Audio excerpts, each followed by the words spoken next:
Luces, cámara.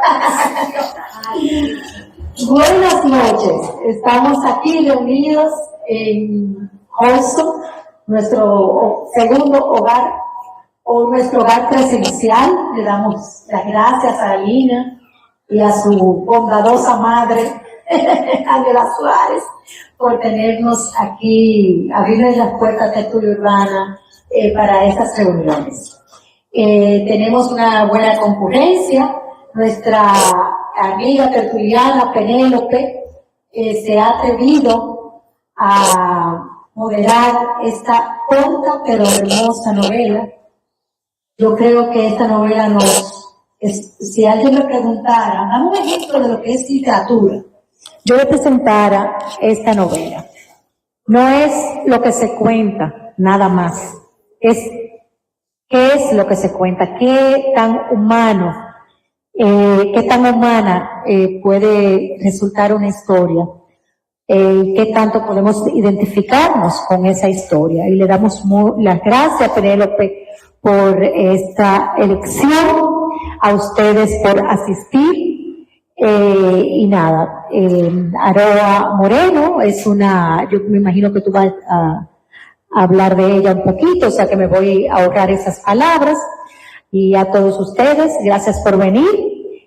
Vamos al final de la reunión a tener un momento, que se cayó el libro.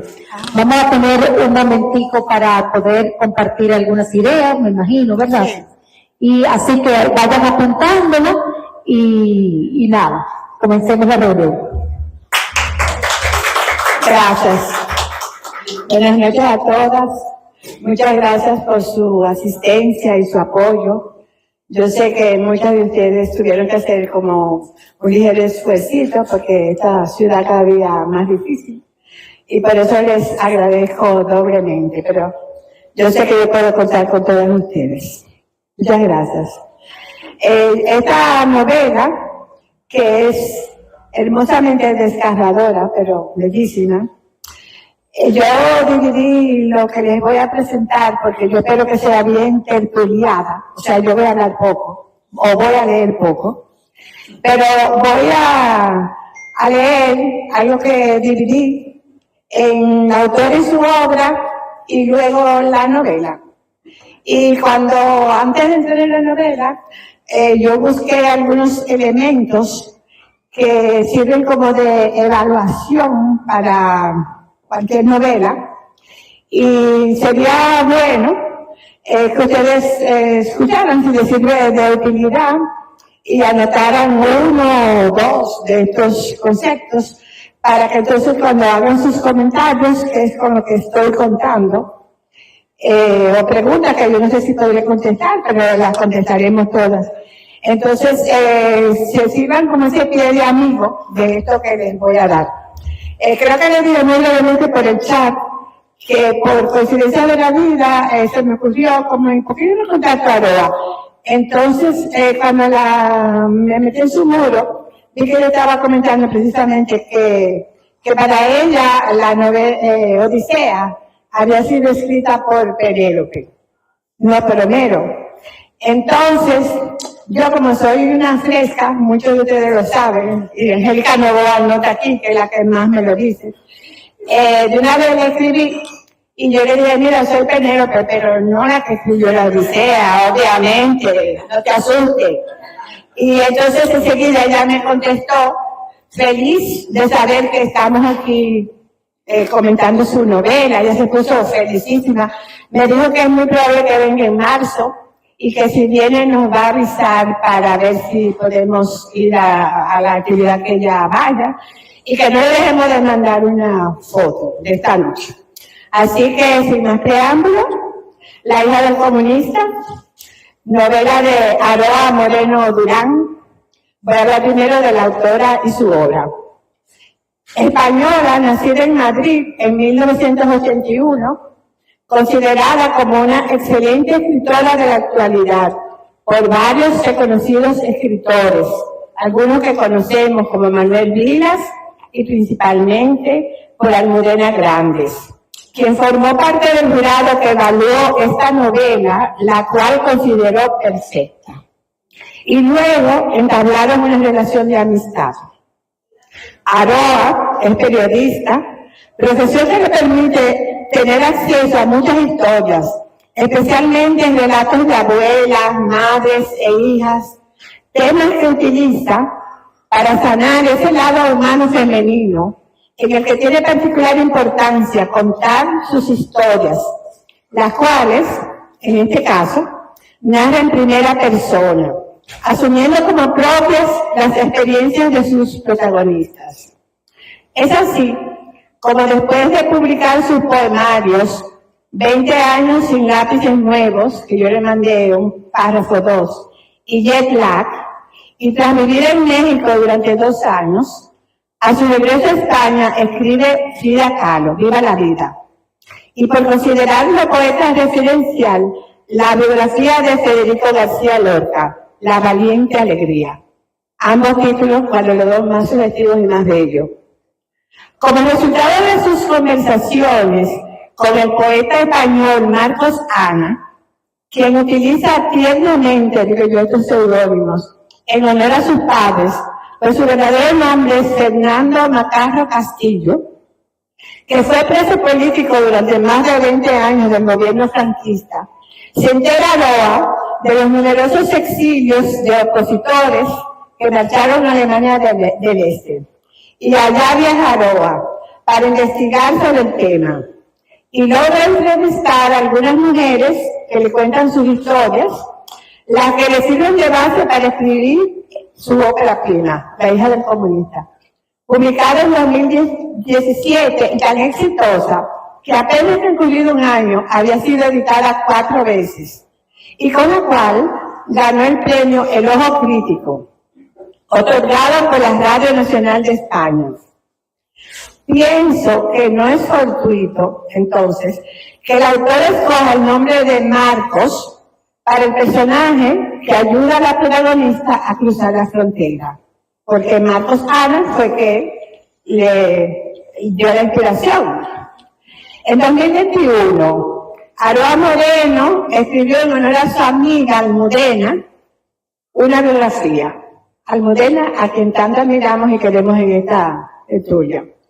Más recientemente, en 2022, vuelve el panorama literario con la novela La Bajamar, en la que narra más de 100 años de historia de 3 generaciones de mujeres de la misma familia, que tratan sobre el género, la clase, el pueblo vasco, la guerra civil y los conflictos de ese pueblo a través del siglo XX, para construir una narración basada en un primer relato de la vida real, contado por la mayor de estas mujeres, la abuela, que debido a que tuvo que enviar al exilio a sus 2 hijas, retuvo al pequeño, Matías, porque tenía problemas de salud, y esto le costó la vida al niño, pues un día otro niño le empujó sobre las aguas de una riada y murió, porque no sabía nadar.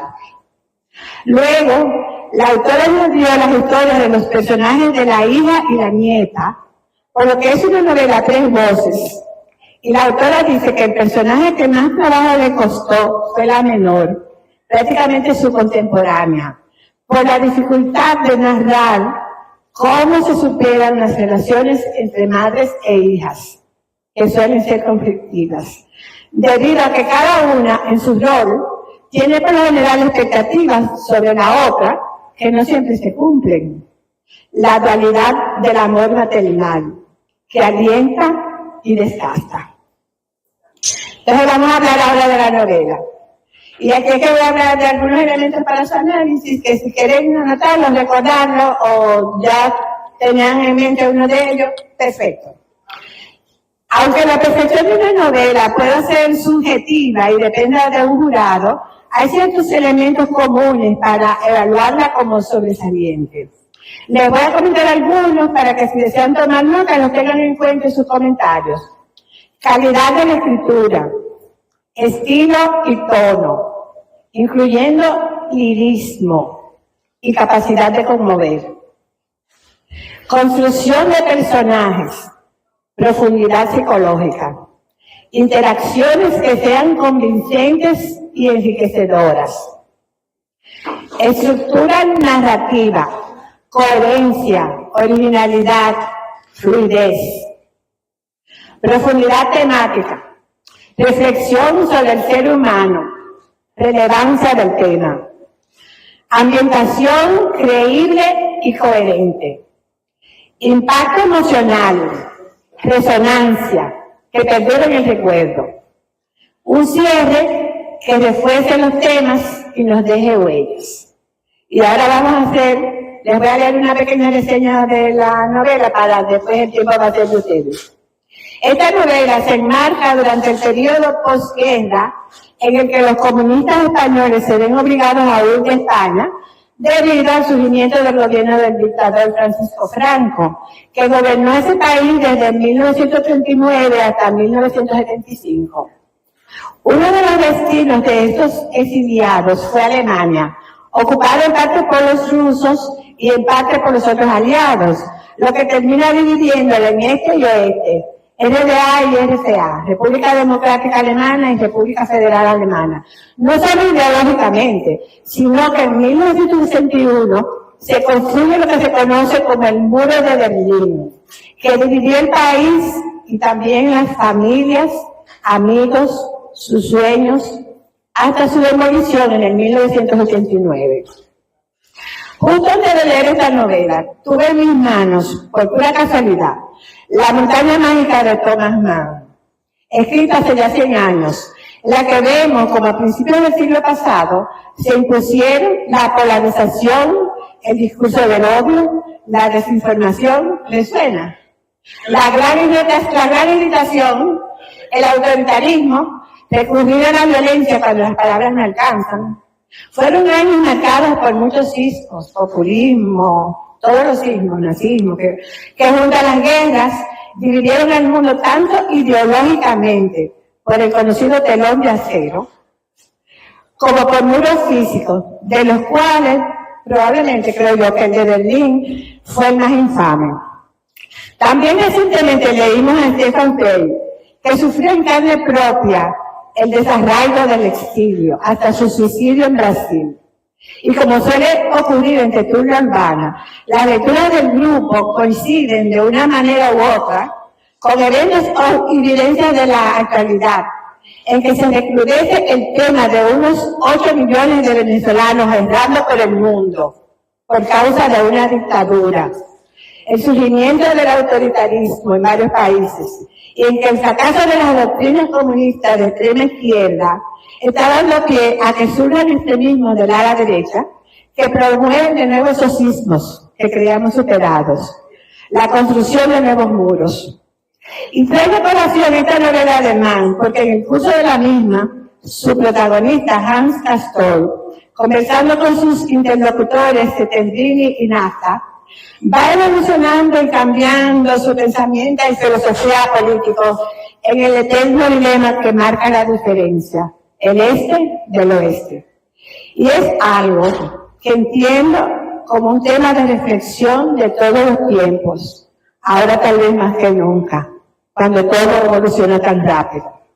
Pero volviendo a la Moreno, el tema principal de su novela es el desarraigo del exilio y sus efectos en las relaciones familiares, lo que conlleva la búsqueda de una identidad y la toma de decisiones personales en un contexto político opresivo. Un espejo de lo que sucede también en este siglo, 100 años más tarde. La protagonista del libro de Aroa es Katia, que es un nombre que le pone su padre porque suena ruso, pero también alemán y español. Hija de españoles, nace en Berlín, donde se vieron obligados a refugiarse a sus padres, por lo que a pesar de sus raíces se considera alemana, y aún así se ve sometida desde niña al acoso y vigilancia del Estado. Y esto lo vemos cuando sale a comprar comida, que la escritora narra tan gráficamente, que es como si pudiéramos ver los 4 huevos rotos y las gotas de sangre que dejan los pescados en el piso, al tiempo que busca las noticias familiares que le llevan desde lejos a la madre. Y sentimos ese susto de saber que las esconde entre los pescados, También lo vemos, ese acoso, cuando siendo estudiantes le censuran sus lecturas. Esta censura la resalta la autora cuando el personaje Max, que junto a su esposa Frida e hijos son prácticamente los únicos amigos que Katia logra hacer en el oeste. Y él dice que al huir del este, lo primero que hizo fue, antes de deshacer la maleta, visitar una librería, que era uno de sus mayores sueños para arriesgarse a cruzar el muro. Y es en este silencio familiar y estatal, donde se callan y ocultan tantos secretos, en lo que Katia ve transcurrir su infancia y su adolescencia, donde el catolicismo de la madre Isabel, con sus culpas y sus mea culpas, se dejan atrás para dar paso a la ideología comunista del padre. Silencios, donde no solamente sufre la madre la separación de su hermana, el padre de su hermano, sino que sutilmente se escuchan cuando al visitar en familia unos amigos que también hablaban español, la pasan recordando otros tiempos y otra ciudad todo el fin de semana. Se expresan con cierta libertad sobre las normas de la comida de los soviéticos, de las canciones, del puritano Lixi, que se puso de moda para contrarrestar el rock occidental. Ya está, familia. Debemos estar agradecidos a esta república, dice el padre. Nunca más volvimos a verlos, resalta Katia. A pesar de las carencias y dificultades de vivir en un régimen comunista donde aún la comida está reglamentada por cupones, Katia vive normalmente su adolescencia y comienza sus estudios universitarios hasta que encuentra a Johannes, que cruza la parte occidental con cierta facilidad y frecuencia, y se enamoran. Impulsada por este amor adolescente, Katia huye al Berlín occidental, dejando atrás a su familia y enfrentando las consecuencias de su elección. La culpa fuertemente arraigada del catolicismo y el desarraigo de no saber dónde pertenece. Johannes logra convencerla de que corre el riesgo de cruzar clandestinamente con una persona que hasta ese momento desconoce. Se hace llamar Marcos y se gana la vida haciendo este oficio. Katia pone en peligro su vida y sufre un miedo de muerte, pero con la valentía de este primer enamoramiento logra cruzar Checoslovaquia, que también estaba bajo el régimen comunista, y alcanza exhausta la orilla de Austria, donde le espera Johannes para ser libres en Occidente. Este libro nos muestra cómo las decisiones personales suelen tener repercusiones en el entorno familiar y social. Katia nunca logra adaptarse a su nueva vida y familia, que a la vez tienen una visión un poco caricaturesca, digo yo, de lo que representa la cultura del este, del país dividido. Y solo ante la noticia de la muerte del padre le demuestran cierta empatía. Y así es como, después de divorciarse, regresa a su origen, solo para encontrar el vacío, pues la nostalgia pinta en la memoria una interpretación de la realidad que solo es posible vivir en el tiempo y espacio en que ocurre, ya que aunque la historia, con mayúscula, es un círculo que da la vuelta y al terminarla vuelve a dar, cada individuo es único. Los instantes forman momentos irrepetibles. De ahí que cada día importa tomar conciencia del aquí y del ahora, que nunca se repetirá. A su regreso, Katia se encuentra con una madre deteriorada mentalmente por el sufrimiento, que ya no la reconoce. Una hermana menor, Martina, resentida por su abandono, que como tuvo que dedicar su vida al cuidado de la madre, se limita a entregarle todo el pasado de la familia encerrada en una maleta polvorienta, pues no quiere volver a verla. Y es en esta última parte de la novela que la protagonista se enfrenta a todos los secretos del padre espía y su trabajo como miembro del Partido Comunista, que termina su vida en la cárcel, sufriendo las represalias que le causaron la decisión de su hija. Un final muy triste, que la propia autora reconoce, se le ha dicho a ella, Aurora, que maltrata a la protagonista como penitencia por haber abandonado a su familia y que ya no puede volver al pasado en ninguno de los dos lados. De ahí ese doloroso desarraigo. Y es esta ambivalencia entre el círculo infinito de la historia y el instante de ahora, irrepetible. Lo que deseo dejar en el ánimo de cada una de las personas que junto conmigo está viviendo este momento, aquí, ahora. No podemos cambiar el pasado, pero podemos formar ahora el pasado del futuro. Y como dijo Yuri Gagarin al despegar hacia la luna, oye, Jalí, comenten ustedes sus lecturas.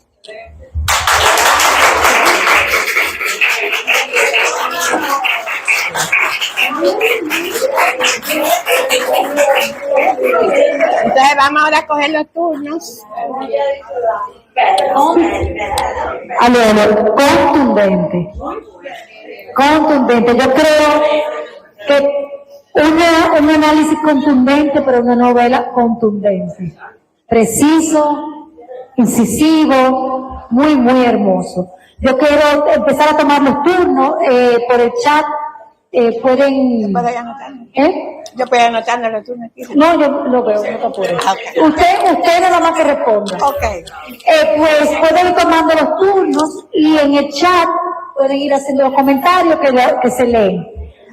¿Quién es la primera o el primer que quiere? Que cumple 80 años del holocausto, de la salida de los presos de Auschwitz.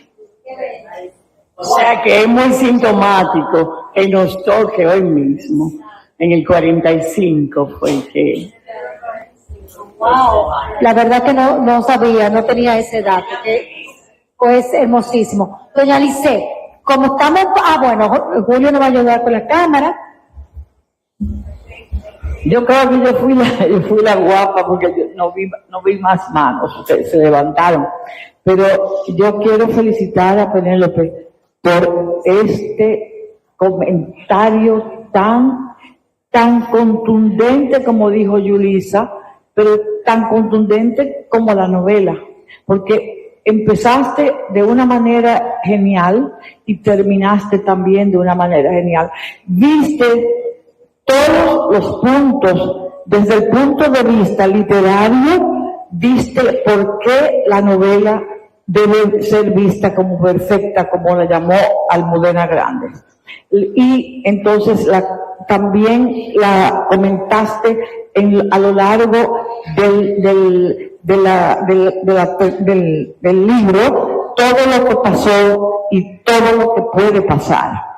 De que el momento presente es presente, efímero, momentáneo y no regresa, eso es la realidad. También la circularidad de la historia que se demuestra, que bien lo demostraste en tu comentario y en lo que estamos pasando ahora y en lo que podemos empezar, porque definitivamente la historia es circular. Pero yo digo, lo único que yo puedo añadirte a esto, de lo grande que tú y lo bien que lo hiciste, Penélope, es que a ti te faltó decir que una de las brillantes, un rasgo brillante de esa gran novela es la corta extensión de esa novela.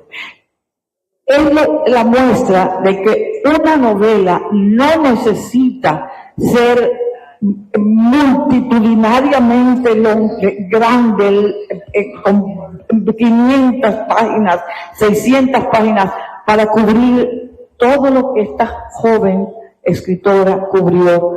¿En cuántas páginas tiene? Menos de 200. 100 y pico. 200, no las, bueno. Ok, ahí cubrió ella absolutamente todo. Verdaderamente te felicito y yo creo que no pudiste haber hecho un mejor trabajo. Pero la longitud de la novela tiene que ver mucho con la precisión, la claridad, la coherencia, y como llegó ella, la fluidez, la claridad, todo es excelente. Gracias, Penélope. Gracias a ti por enriquecerlo, Lice. Porque eso es lo que quiero, enriquezcan la lectura, denme su lectura. Yo les di mi lectura, como resonó en mí, pero para completar esta tertulia y que sea memorable, ahora necesitamos las lecturas de ustedes. Por aquí. Hola, buenas noches. Penélope, mira, la verdad es que decirte felicidades es poco, porque definitivamente tú nos has dejado con poco que decir al analizar. Yo leí la obra hace ya un poquito atrás, y entonces yo había sacado un montón de cosas, pero tú no dejas sin nada que comentar en el análisis, definitivamente. Y yo voy a resumir en dos cosas. Primero, es una novela totalmente emocional. A mí me encanta la novela histórica.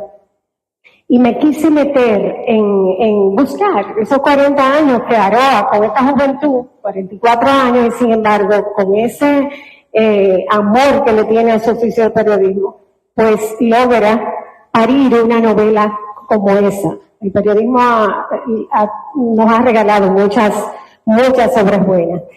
Y yo me quedé sorprendida de encontrar tantas frases que iba anotando y eso. Pero yo voy solamente a decir algo. Primero, y lo tengo aquí, y decía, no ha habido libro que me recuerde más la canción de Facundo Cabral. No soy de aquí, no soy de allá, no tengo edad ni porvenir. Y ser feliz, definitivamente, no era el color de identidad de Katia. No fue feliz nunca, no fue ni de aquí ni de allá. No se identificó como española. Se identificó como alemana y al final no era ni de Oriente ni de Occidente. Y es una novela que me dejó a mí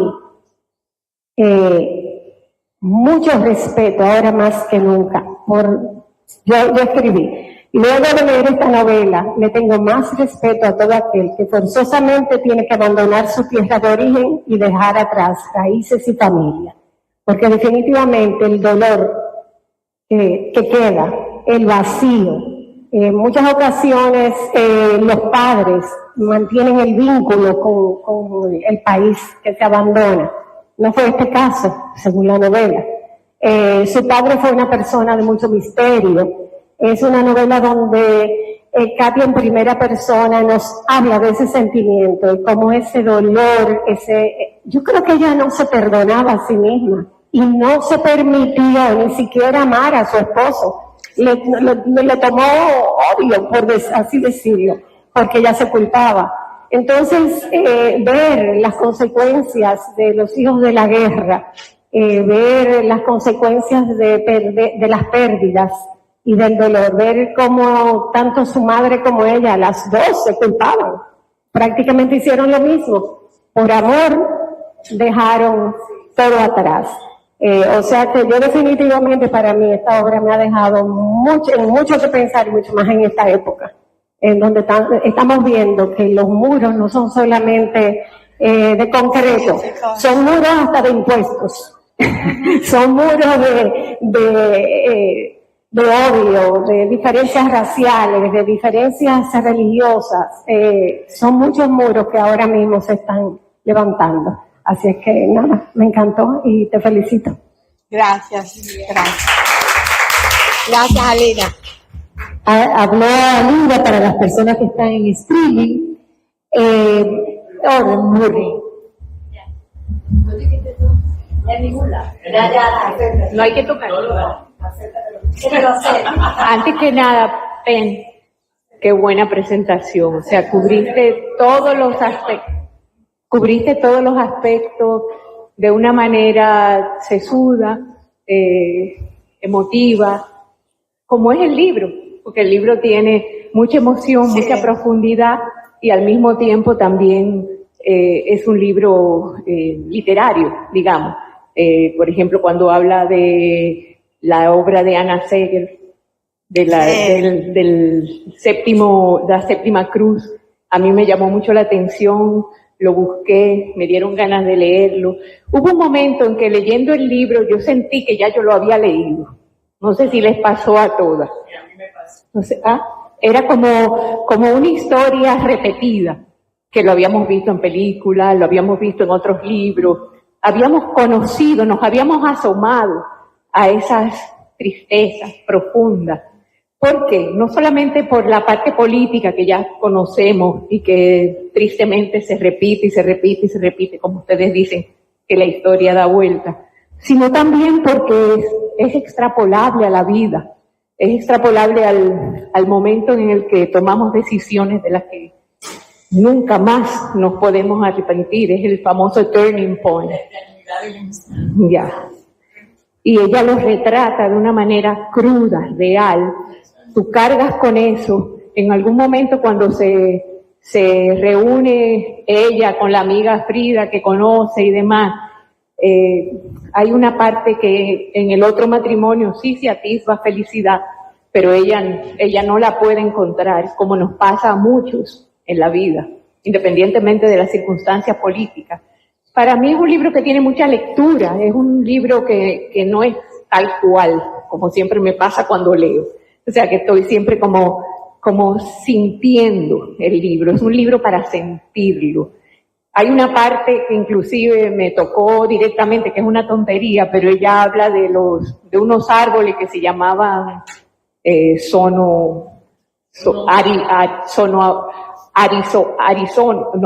arizónicas.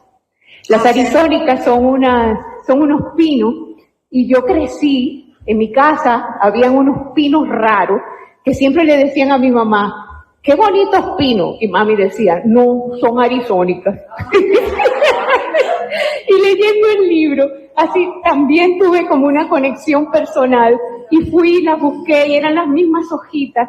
Eso para decir que de alguna manera los libros nos tocan de tantas formas que ni nos damos cuenta. Okay, esto sí es de muros, sí es de división, sí es dejar que la vida te conduzca en lugar de tú conducirla, sí es partir familias y lo que todo eso conlleva, pero es también un libro íntimo, profundo, hermoso. A mí me encantó. Muchas gracias, Pena. A ti, Bruno. Yo quiero decir algo muy sencillo. Cuando los libros son tan chiquitos, como que yo no le doy tanta importancia, y empiezo así, ligerita, y digo, ay Dios, esta historia más de este sufrimiento, de ese muro, y lo fui leyendo ligero, pero cuando ya ella se fue y vi lo que hizo, tenía ese dolor de que no la vi feliz, no la sentí feliz. Entonces yo dije, Dios mío, qué pena, tanto esfuerzo para no lograr tu felicidad. Y lo que más me impactó es el final. Me impactó de una manera porque nunca me lo imaginé. Porque el papá era tan perfecto espía que no dio indicio, por lo menos en mi lectura. Era como imparcial en lo que decía, en lo que hacía, en cómo veía el rutinario vivir. O sea, nunca, parece que nada más son los gringos que nos enseñan algo de lo que viene. Te felicito, gracias. Y lo sabían todas de ella, ¿eh? Lo sabían todo de ella. Eso es lo espeluznante, que lo sabían todo de ella. Todo. Un comentario pequeño. El título no le da justicia al libro. A mí, yo siempre soy como obsesiva con los títulos y la portada. Y aunque la frase está en un párrafo y entonces uno se identifica cuando ella dice la frase, ahí uno dice, pero qué sé yo, como Marianela, como que al principio dije, ¿y dónde está el título de esto? Lo otro es, para agregar algo diferente, que esta novela es un ejercicio de la memoria.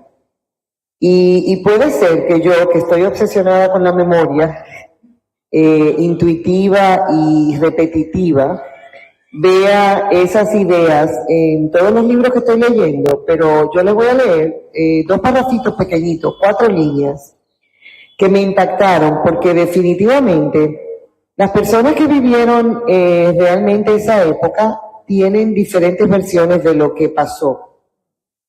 Yo en el 80 fui a Rusia y tengo mi versión, ¿no? 2 semanas con estudiantes y eso, pero para mí, más que esta historia de desarraigo y de esa nostalgia, porque fue un libro que le dejó a uno un sabor medio agridulce, ¿no? La autora dice: la memoria es la facultad que permite retener y recordar hechos pasados, codificar, almacenar y recuperar. Eso es preciso, pero en adición dice, y esto es lo precioso de ese párrafo: se mueve en la inconsciencia como una marea, dejando a la luz de la noche el fondo de arena de debajo del agua. Y ahí estoy totalmente de acuerdo con doña Lisette, que maneja el lenguaje de una manera magistral, con muy pocas palabras.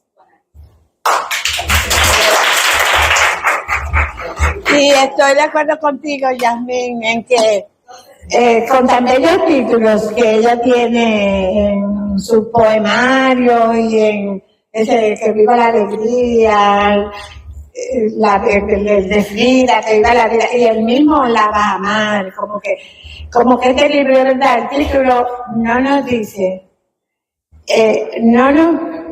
dice de la belleza que vamos a encontrar detrás de ese título. Como que luce tan, la hija del comunista, como hasta odioso, puede resultarle a mucha gente, tú ves.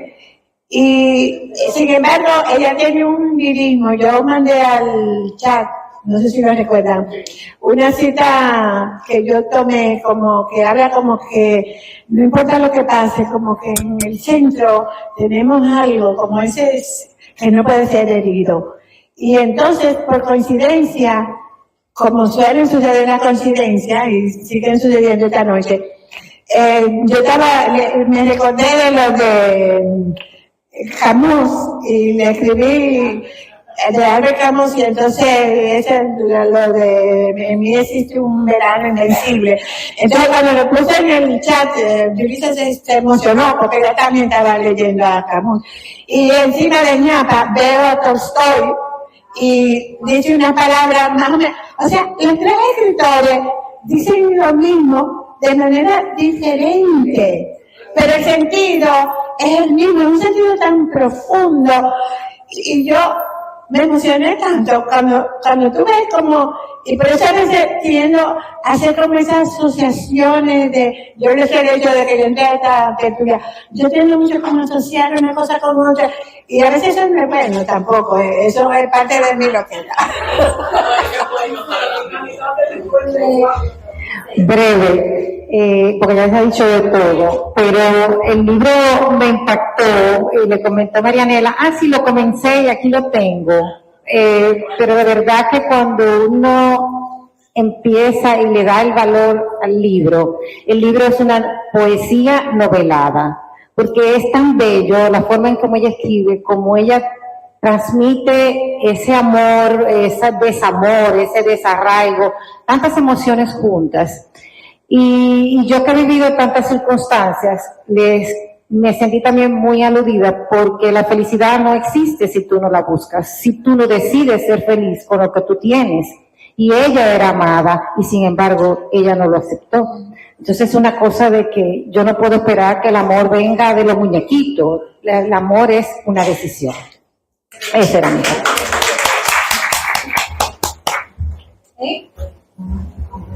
Yo quiero preguntar algo. En alguno de los capítulos y también al final, como un footnote, yo lo tengo como impreso, dice, hay una línea que dice, lo que embellece la guerra no sobrevive en el socialismo. Wow. Yo me quedé pensando en eso bastante, y no le acabo de encontrar sentido. Yo no sé si todas o todos leyeron esa parte, o sea, lo que embellece la guerra, o sea, que lo que la guerra pretende hacer bello, ¿okay? No sobrevive en el socialismo. Bueno, claro, que, pero ideal, ¿no? El ideal. Vamos a ir a... me pareció que era bueno traer.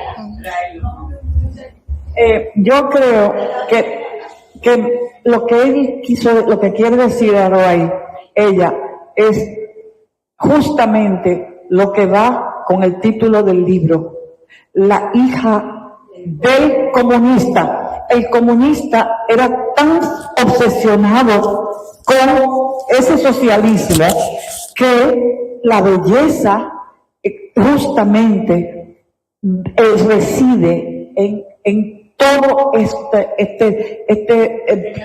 esta turbulencia de esa novela. O sea, la belleza subsiste y resiste en la maldad del comunismo y del socialismo. O sea, ese hombre no tuvo ninguna piedad de su hija. Todo lo sabía, todo lo que hizo esa muchacha. Y la verdad es que, mira, ahí hay belleza. Ella supo sacarle belleza al comunismo y a lo que ella vivió. Le supo sacar belleza porque ese libro es bello, pero no es poético, es crónico, es de cronista. Por eso lo hizo así, contundente, frases escuetas, cortas. Pero yo lo veo así, ¿Tú no lo entiendes así? La belleza, bueno, es que el padre era socialista, fanático, obsesionado, iba en contra inclusive del amor de su hija. O sea, okay. Luisa, por aquí.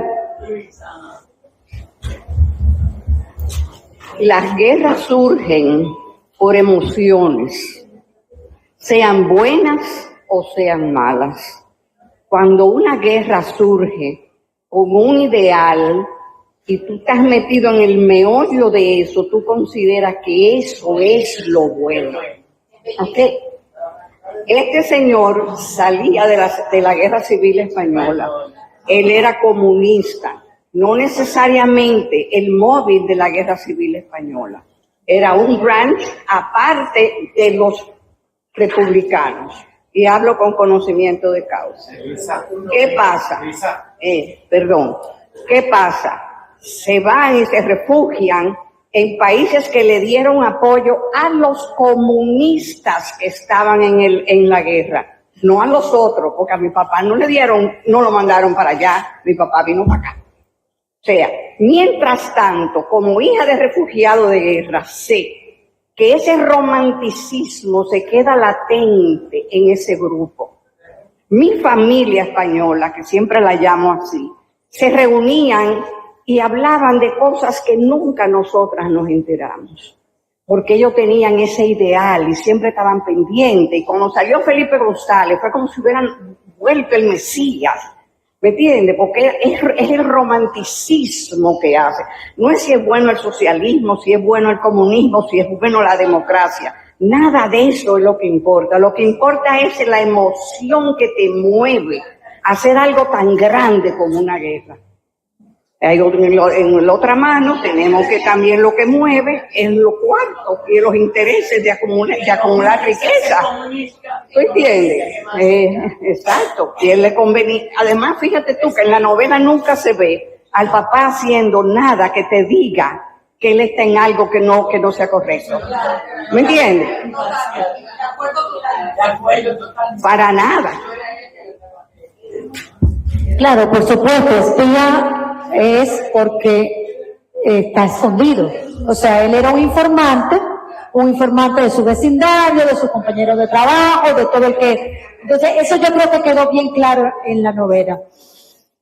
A mí me pasó como a P, que mientras leía, esta novela estoy también releyendo, o estuve, porque ya la terminó, ya la terminé, Un Mundo Feliz. Claro, y realmente el ejercicio de hacer lecturas paralelas A mí me gusta. es formidable.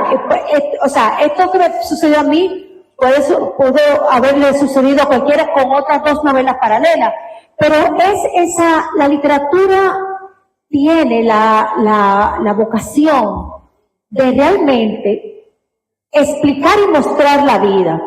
Y lo que un aspecto nos es expuesto en una novela distópica, futurista, ¿no? En donde habla de aquel autoritarismo, de las consecuencias sociales, antropológicas, de sentirse vigilado. En esa novela, que es una novela con el recurso de la memoria, aunque no es la memoria quizá de ella, de su vida, pero sí una memoria prestada, ¿no? Que se la contaron. Ella lo que rescata de esa vida es realmente lo que le sucede, o lo que le sucedió a esa persona bajo ese régimen de vigilancia. ¿De qué huía ella, Katia? ¿De qué huía?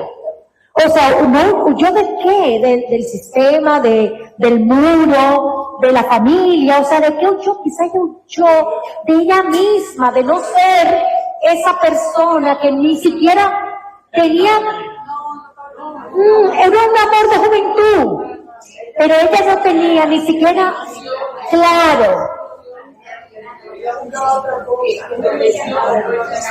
Claro, no tenía... Ella vio que en el lado que estaba no existía la felicidad en el que se fue tan. Por supuesto, pero el huir, el escapar, era una manera. Entonces, por supuesto, esa moverse moverse, dejar tu hogar, porque realmente yo creo que ella sí era del lugar. Ella era del lugar. Ella amaba Berlín. Ella amaba. Tú eres del lugar que tú amas. Y ella amaba Berlín. Ella amaba el seno familiar. Y ella escapó.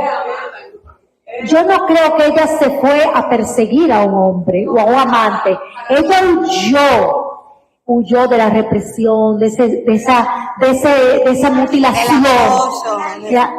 Como están migrando cientos, miles, millones de personas, dejando su hogar, un hogar donde las oportunidades son escasas, tienen penuria, que no necesariamente es el dinero, sino de falta de libertad de expresión, de inseguridad, señores. De la inseguridad que le produce a una muchacha de Capotillo salir a trabajar. O que esa muchacha tiene que escapar, pero ¿escapa de qué? Escapa de esa vida, de su propia vida. Pero aquí lo paradójico y lo hermoso y lo absurdo, volvemos a Camus, es que ella escapa de todo eso, y no encuentra. Entonces, esa vuelta de tuerca de esa novela es lo que tremenda, o sea, es cierto, o sea, ella ¿tú tienes la cita? Por favor, ¿tú puedes tomarlo? Cuando ella habla de Yuri Gagarin, ella lo dice, y lo dice 2 veces. Lo dice, Poyeyali me dije, igual que Yuri Gagarin a bordo del Vostok 1, me fui sin saber que, como el cosmonauta, tampoco encontraría a Dios al otro lado. Y vuelve y repite en otro párrafo, en el capítulo donde es el rastro que deja en el aire un cuerpo. No es que me sepa la novela, estos son mis highlights de Kindle. Que por eso que yo les recomiendo Kindle, porque los highlights están ahí mismo. Entonces me di cuenta que morir no da miedo, Lo que da pánico verdadero es dejar de vivir. Esa cita me Y mató. ella realmente, ahí es que está la joya de esta novela, o Sí, sea, sí, sí. ese desarraigo, y claro, la figura de Dios es la figura de la verdad, de lo que está al otro lado, y nunca lo encontró. Eso me mató. Nunca lo encontró. Eso lo que da miedo no es la muerte, es dejar de vivir. Oye, y es lo que hacemos todos los días, lamentablemente. Yo quiero comentar algo que me está pasando, que es un poco jocoso, pero ahora cada vez que yo leo algo de Alemania y Berlín, pienso en Yulisa y la familia. Pero Yulisa no se me iba de la cabeza, yo decía, y la parte este, y la parte oeste, y el muro, su pedazo de muro. Entonces yo decía, Pablo, ahora Yulisa no se me quita de la cabeza. Pero déjame decirte que verdaderamente hay otro aspecto impresionante de la novela, y es ese paisaje urbano de Mipe. Tanto cuando ella es joven como cuando regresa. Cuando ella regresa a esta ciudad arruinada, destruida, con esos edificios cayéndose a pedazos, y cómo la gentilización, o sea, cómo esa juventud revolucionaria, ¿se acuerdan de que venían con los moños colorados, con las cuando en la época pop, me lo estoy imaginando, porque hoy hay comunidades que viven en Berlín en esos edificios, o que son ocupas, realmente. Entonces son ocupas, pero son el paisaje urbano de Berlín. Entonces, Aroa tiene también esa capacidad, es muy poética, porque realmente su vocación de poeta, ella no la puede negar. Ella es poeta. Ella es poeta antes que nada. Claro. Y su prosa poética y su pensamiento poético, y he hablado con ella, es una poeta.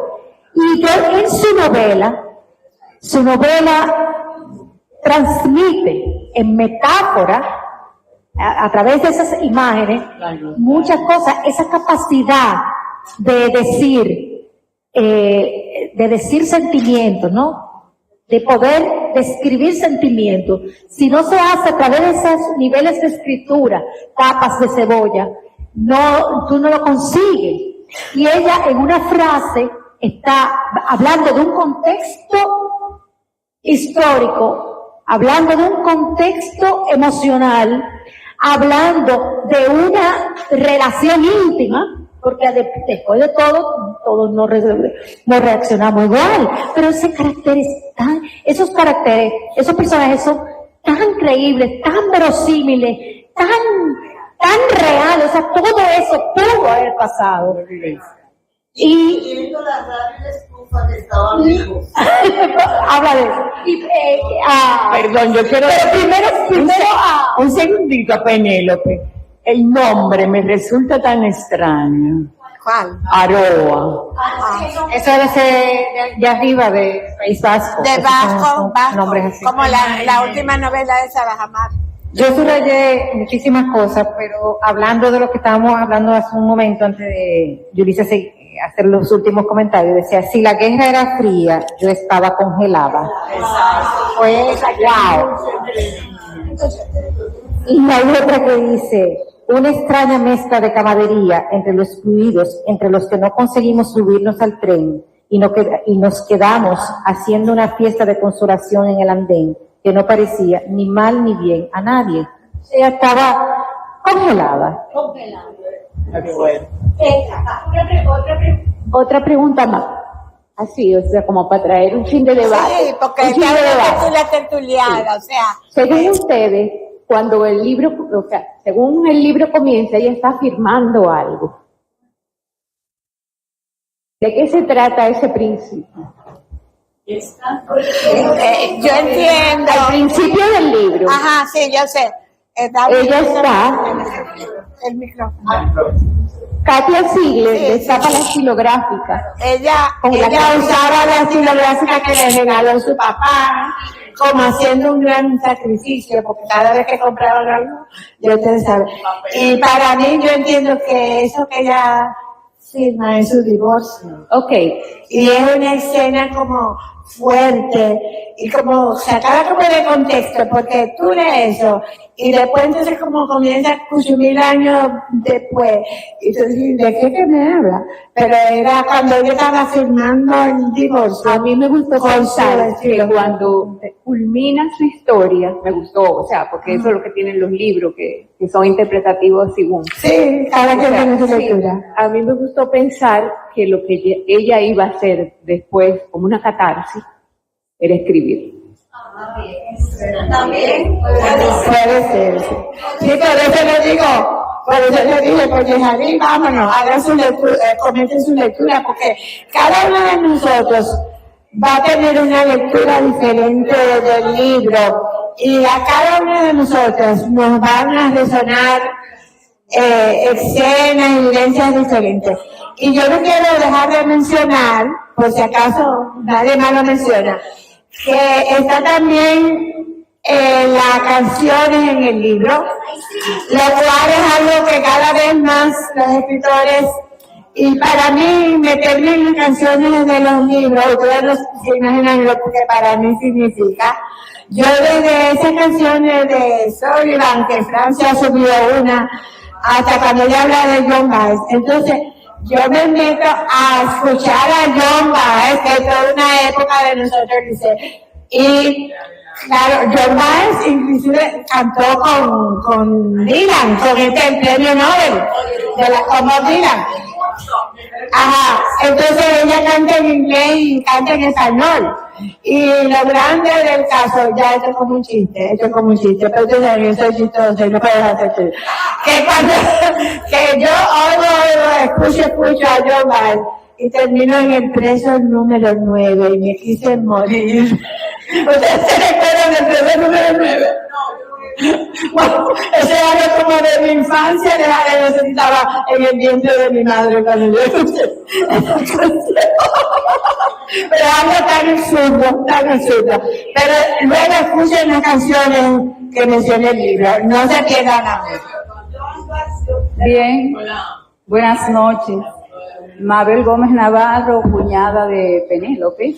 La primera vez y no la última. Gracias. Primero quiero felicitar a Penélope porque de verdad hizo una exposición brillante, pero también a todos ustedes los que han participado, que también pues han expresado sus ideas, porque ustedes saben que una obra es vista desde diferentes puntos de vista. Yo como psicóloga voy a hablar desde el punto de vista psicológico. O sea, en primer lugar, sabemos que la novela narra la historia del exilio de España, ¿verdad? De un grupo de comunistas. Entre ellos está el padre de Katia.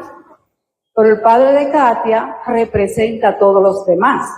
Y la familia de Katia representa a todas las demás familias.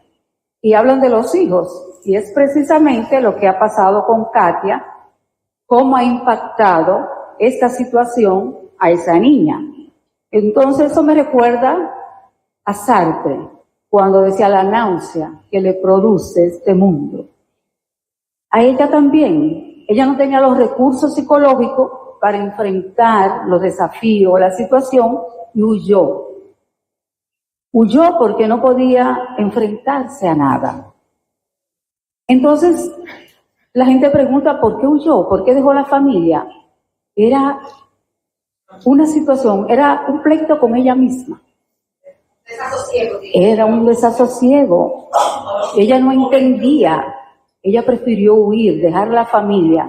Pero eso hizo que entrara en una depresión. Pero recuérdense que no todo el mundo desarrolla depresión. Dicen los psiquiatras que para que se desarrolle la depresión tiene que haber un componente biológico. Entonces probablemente ella tenía ese con la mamá. Entonces ella heredó de la madre ese componente biológico, no tenía los recursos para enfrentar la situación y cayó en una depresión. Pero la obra, lo que más me gustó fue que la autora usa un lenguaje accesible, donde cualquier persona puede entender lo que sufrieron todas esas personas por la guerra civil española. Aquí vinieron un grupo de españoles, y déjeme decirle que aportaron mucho a la República Dominicana. Exactamente, pero también aportaron en el arte, en todo, ¿verdad? Bueno, no me quiero extender más. Vamos a permitir que los otros sigan.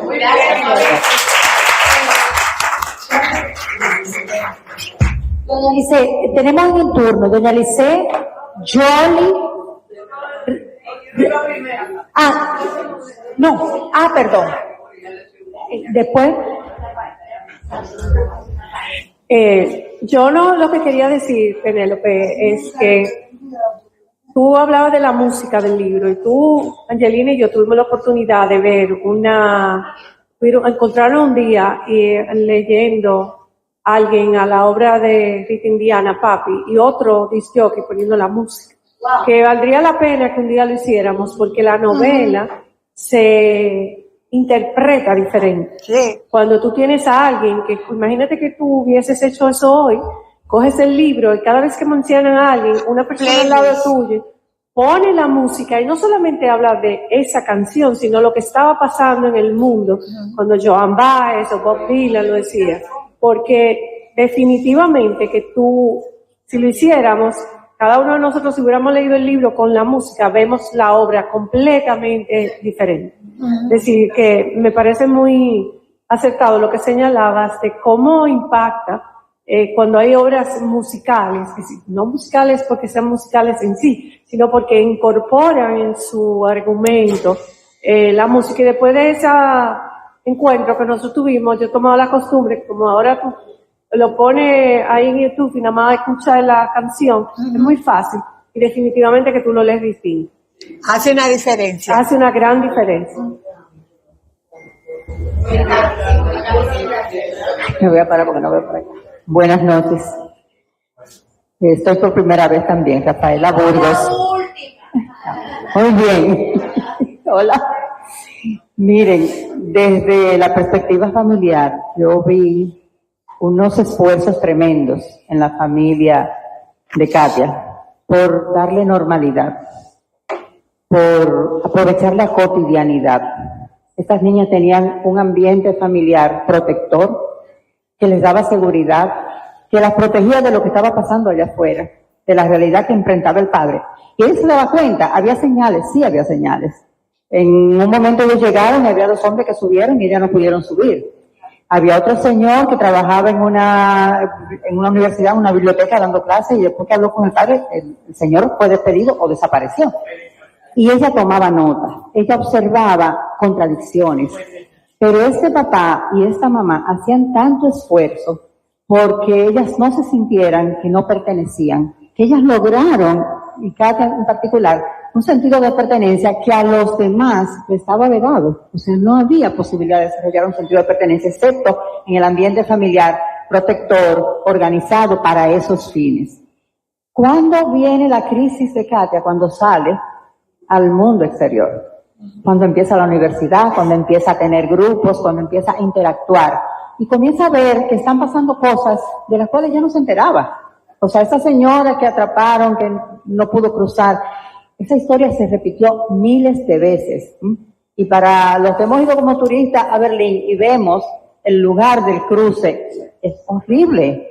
Eso se estaba viviendo ahí, y todavía la división está, y todavía la gente sufre ese trauma actualizado cada vez.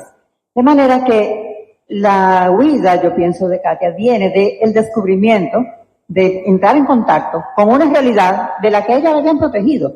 Ella no sabía que eso estaba pasando, o no se percataba de la dimensión, ¿verdad?, de la opresión. Tenía señales, pero no estaba todo expuesto porque la estaban protegiendo. El hecho de que salga huyendo, dejando a la familia protectora, la familia que le había dado soporte, estabilidad, seguridad, tuvo que haber sido un choque muy grande para este personaje para tomar una decisión de esa naturaleza. Claro que estaba enamorada, eso facilitó las cosas, Eso facilitó las cosas. Sí, bueno, yo creo que el amor de ella era Thomas, el primo de la amiga. Pero claro, entonces yo creo que la decisión la tomó en función de la crisis que generó el contacto con una realidad de la que ella estaba siendo cuidada, protegida de alguna manera. Muchas gracias.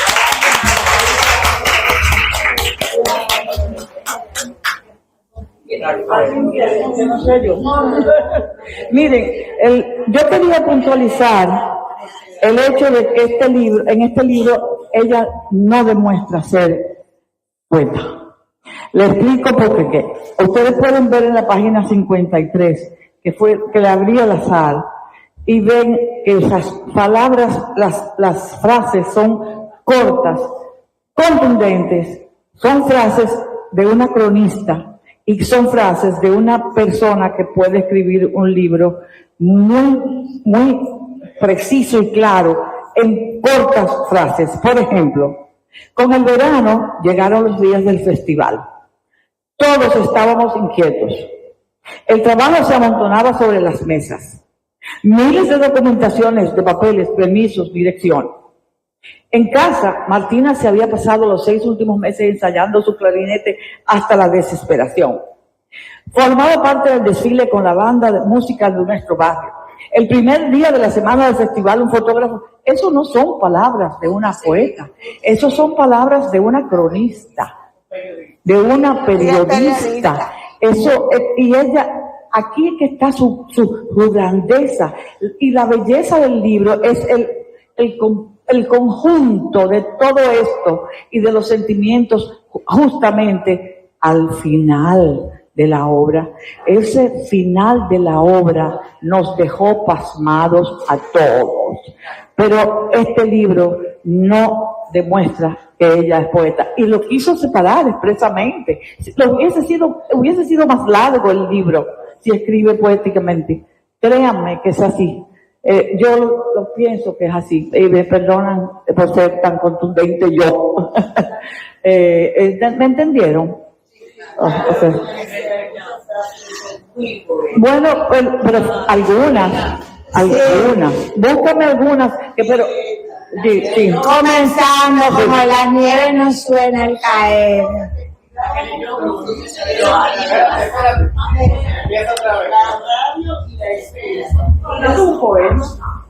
Dilo otra vez.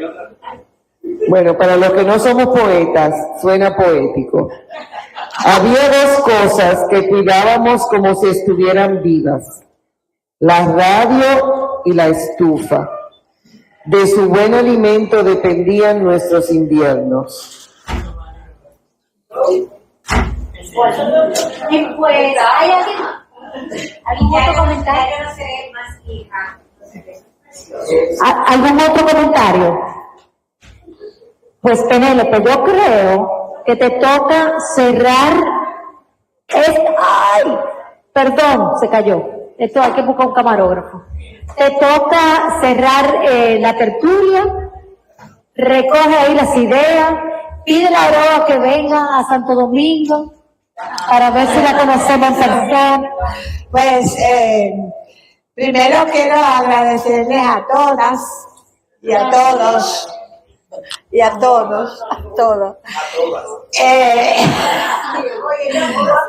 apoyo de esta noche y su entusiasmo y que vivieran conmigo este momento en el aquí, en el ahora, que es un instante irrepetible, pero que estoy segura que lo vamos a recordar. Al menos yo lo voy a recordar. Yo creo que siempre, y más después que Yasmín que nos recordó eso, que lo que duele no es morir, sino vivir. Entonces, por eso quiero como que recordemos este momento que estamos pasando ahora y que estamos comentando esta novela que precisamente por ser tan corta la hemos disfrutado tanto, y que una persona como Almudena Grande, que así como su apellido son sus novelas de 500, de 800 páginas, calificara esta novela de perfecta. Entonces, cuando yo vi que Almudena calificó esta novela de perfecta, yo me esmeré y quise como ahondar más en la novela para ver dónde está la perfección, y creo que la encontramos, porque en tan pocas páginas narrar todo lo que narra esa novela y tener esa riqueza, esos personajes, tener esa riqueza, hasta cuando se caen los 4 huevos, como yo dije, o sea, el susto que pasamos con cuando ella escapó, yo creo que eso tuvimos como con el alma en vilo, entonces, todo tuvimos ahí como, o sea, realmente fue una novela como que en pocas páginas, que la podemos leer de un tirón si nos proponemos, pero nos transmite y nos deja tantas emociones, tanta enseñanza, porque la enseñanza mayor que a mí me ha dejado esta novela es que las decisiones que tomamos en la vida pesan, y entonces pensémoslo bien, cada minuto, qué decisiones estamos tomando.